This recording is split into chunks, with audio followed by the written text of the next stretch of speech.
Hey guys, it's Britt and welcome back to my channel. I am so happy you're here today. I have been away from YouTube for just a little bit of time and I just want to kind of explain where I've been and some really exciting things that are coming up. So first, I just want to say happy holidays to everyone. This will be my last video before Christmas, and I want to tell you guys about my new YouTube recipe schedule. So every Tuesday and Saturday, I'm going to have a new recipe for you guys up on this channel and on our website. And of course, you know, it'll be whole food, plant-based, easy, delicious, but Tuesdays and Saturdays, you can look at new content from us. I also want to say that I've been working really hard on our new website. So we're going to keep the old website up, the same exact domain. You guys can go and check that out if you need recipes from there. But eventually I'm migrating all of those recipes over to our new site, which is just easier to navigate. It has a really awesome search bar, so if there's a recipe that you're looking for, once it's up, you should be able to search it really easily, and everything is just beautifully laid out. I just kind of switched building website providers for you guys. So I hope that is helpful and easy as we transition. I also am adding grams to all of our recipes. So from here on out, and all the ones that I slowly migrate over will have grams. So I hope that's helpful, as well as cups. So yeah, little improvements. I've been away for, I would say, a little over a month, and a lot's been happening here.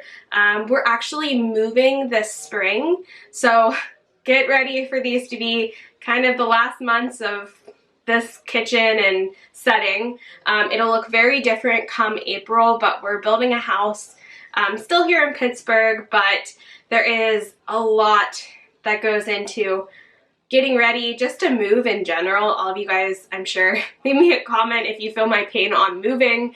We're getting our current home up to to be put up on the market to sell, and then just all that comes into building a home and details and all of that. So it's been extremely busy, and then guys, I work on top of this, so all of my fellow teachers know it's just bananas, and you blink and the school year is like halfway over. So just in general, so new website, new house, teaching still, and then we did a tiny bit of traveling over Thanksgiving time period, and just life in general. So that's where I've been. I'm still here. I'm still making recipes for you guys.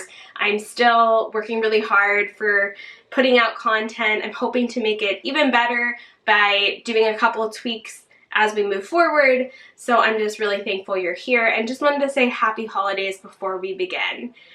So linked down below is the new website with the first recipe. There's only going to be one recipe if you're looking at this on today's date, but it's going to be our dumpling stew. And I will have a bridge from the old website to the new website, but this will be the only recipe for today, but then slowly I'll start to add more. When you go to the recipe, it's also down in the show notes, so if you don't want to go to the recipe, it's there.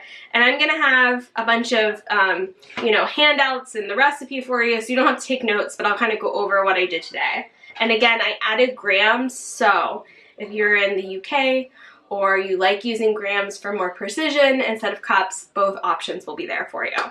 So we're going to get started. Dumpling stew is comforting. It is delicious. This recipe was inspired by, if you're in the United States, the restaurant Crackle Barrel has kind of a chicken and dumpling recipe, and this was kind of birthed from that. I tend to make a lot of recipes that are very familiar and nostalgic to me around the holidays and certain dates since my mom has passed. And Crackle Barrel was like her favorite restaurant, and she would get the chicken and dumplings recipe from there a lot, and I think she tried to do it at home a couple of times. So this is comforting, it's delicious, creamy, even feels a little decadent, and it's whole food, plant-based, SOS free, and easy. If you're looking for a recipe to impress the entire family, maybe you're looking for something to make easy for the holidays, or that bridge between Christmas and New Year's, this is your go-to. And Pittsburgh is starting to tank in weather. We usually have kind of ups and downs up until December, and then right after December it gets really cold and snowy here the last couple years.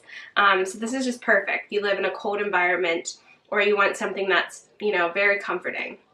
So we're gonna get started. I'm gonna make the stew part first, and then we're gonna make the drop dumplings, which are kind of like a drop biscuit that'll go on top. It bakes in the oven. This is so perfect for the holiday season. So you need to have a large pot. Now, your pot also has to work in the oven because this is gonna start on the stove top and then we're gonna bake it.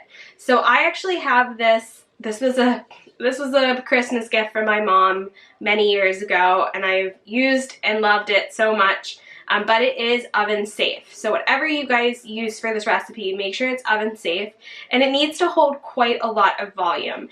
I have 8 cups of vegetable broth here, plus everything we're gonna add in. So this is a very large recipe. So, you know, whatever pot you use has to be oven safe and has to be able to hold, I would say like around 9 to 10 cups total. So you want to get something that's pretty big.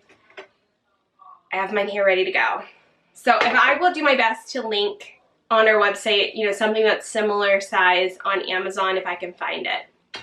So all I'm going to do is I'm going to add in our recipe ingredients. So easy. I have 8 cups of vegetable broth or stock here. So a lot of liquid, which is nice. I'm going to add that in. And again, if you are looking for the grams for this recipe, it is on our website for you guys as well.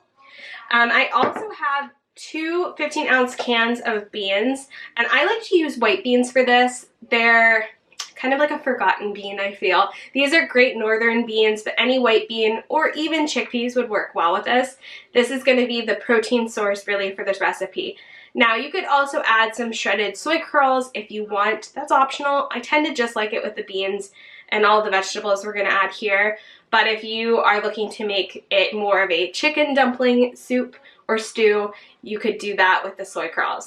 I'm just adding in 2 cans of 15-ounce white beans, the Great Northern beans that I've rinsed and drained. Really easy.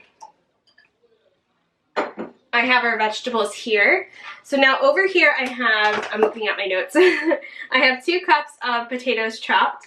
I also have 1 cup of carrots chopped, 1 cup of parsnips chopped. If you don't have parsnips, you could just double up on the carrots. I've done that when my store doesn't carry it. And I also have 1 medium onion chopped. So really easy. And I like to use Yukon Gold potatoes. I leave the skins on, although you can use whatever you have and have access to. So I'm going to carefully add that in. We're going to add our seasonings, and then 50% of this recipe is done. Again, I love when recipes are just chopping as the hardest part. And what we're looking for here is just to cook everything until it's nice and cooked through for the vegetables. So fork tender. Around a half an hour is what I find that it does on the stovetop to get fork tender and really baked, you know, cooked through. But let's go to the seasoning before I jump ahead. For the seasonings, I have 2 teaspoons of white miso paste. This is our salt substitute that I use. You could leave that out if you don't have it. I also have 1 tablespoon of herbes de Provence. This is a spice blend, which on our website, again, I will link what's generally in it, but you can find it at most grocery stores. It's a beautiful spice blend. Super comforting around the fall and winter months. I love. And then I have 1/4 of a teaspoon of onion powder and 1/4 of a teaspoon of garlic powder. That is pretty much it. So stir everything so the miso is kind of well incorporated in all the seasonings. And then we're just gonna let this simmer for around 30 minutes. I bring it to a medium-high heat. You wanna cook everything until the potatoes and carrots are nice and soft, and turnips. And that's how you pretty much know it's ready for the next step. So I'm gonna go do that now. It already smells amazing with those seasonings in here. And then we will get on to the really easy dumplings that are gonna go on top. This is just such a impressive and beautifully comforting dish that we love to make, and it serves quite a lot, or you can have it for leftovers or even freeze it. So I love when, you know, I always talk about when recipes are easy and simple, and this is definitely that. But it also looks like you spent a lot of time on it, so, you know, impress the family and make your life a little bit easier this holiday season. All right, I'm gonna go simmer this for around 20-30 minutes. I'm just looking for everything to be fork tender, and then we'll move to step 2. Once your vegetables are fork tender, your potatoes and carrots, you can move over to the dumpling part. So we're gonna mix together kind of a plant milk cream that we're gonna add to the flour. So I have 2 cups of plant milk that's unsweetened and unflavored, and I have half a cup of raw cashews that we're gonna blend until nice and smooth and then add to our flour. So this part is really important. It does add a level of richness and that comfort food that you're looking for whenever you're making this recipe. It's only half a cup for quite a large amount of servings, so just keep that as a reminder. You don't want to miss this step. So I'm going to blend this until it's nice and smooth, and then we're going to add it to our flour. Once it's blended, you just want to double check that all the cashews have really been incorporated well, and then we can move over to the flour. So I have 2 cups of flour here. I'm using whole wheat, but you can use a gluten-free flour or a different flour of your choice. And I also have a little bit of baking powder. So this is 1 tablespoon of baking powder. This is gonna cause our dumplings to expand. So when we go to drop them in, after you pull them out of the oven, you will see that they plumped up and are nice and beautiful. So this is our flour and our baking powder. I'm just gonna give that a nice toss. I also like to add a little bit of seasonings to this. So I have a tablespoon of that herb de Provence seasoning that we put in there. It's the same amount, 1 tablespoon for the dumpling, 1 tablespoon for the stew, really easy. And then sometimes I like to add a little bit of a boost of flavor as well. So sometimes I'll add in some extra rosemary if I want that flavor. I've lately been adding some dried chives to these, just a sprinkle or so. So that's optional. I really like the flavor it gives it. It's totally up to you. You could add parsley or whatever your family likes, or even just leave it out and just use the herbes de Provence. We just kind of change it up so it never gets boring. Gonna add in that plant milk mixture. And then I'm also gonna add in a teaspoon of white miso, just a little bit. Again, it adds a little bit of extra flavor as well. I'm gonna stir this really carefully. And you'll see that it forms a batter. And this recipe is so easy. Comes together. And you just want to make sure all of that flour is really well incorporated. And we're going to add it to our stew. It's really simple.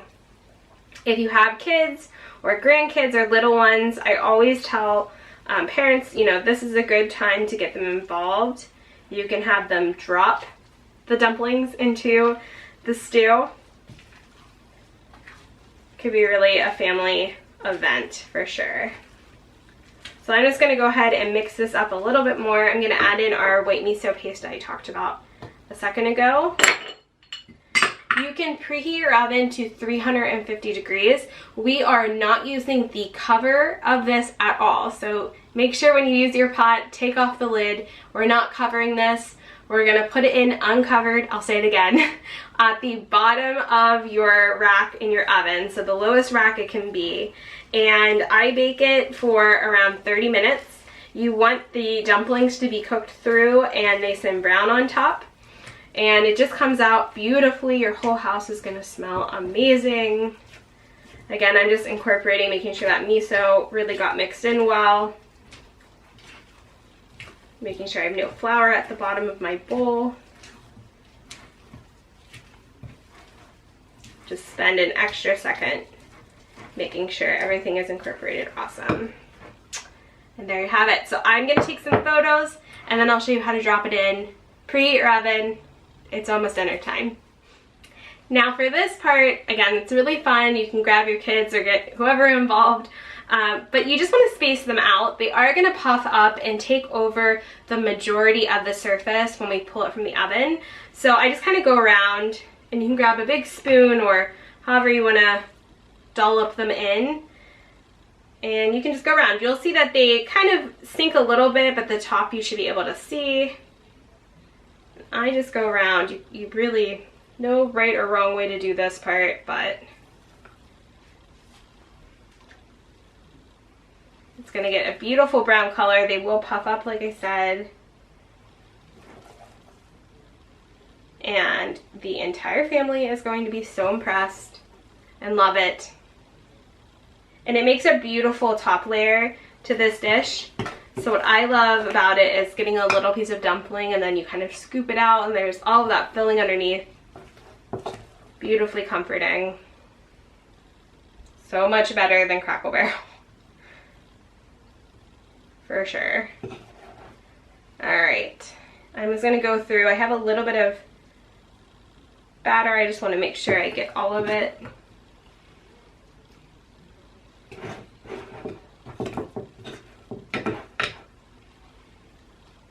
Alright, this is going to go into the oven at 350 for 30 minutes. Again, you want to leave it uncovered. Do not cover it. And you can pull it out carefully from the oven whenever it's done, but 30 minutes is perfect. I've tried it multiple different ways and it comes out beautifully brown and golden and delicious. So I will see you guys in half an hour when it finishes. I'm going to go clean up the kitchen. I'll see you soon. And there you have it, a beautiful, delicious, comforting meal, perfect for the holiday season or winter time. I know you guys are going to love this. So make sure you leave us a comment if you make it. Send us your photographs. We'd love to see them. Check out the new website, which is linked down below in the show notes. And we will see you real soon for the next one. I just want to wish you guys all a beautiful holiday season. And I can't wait to make the next recipe video and share with you guys. Make sure you're subscribed. I'll see you real soon. Bye.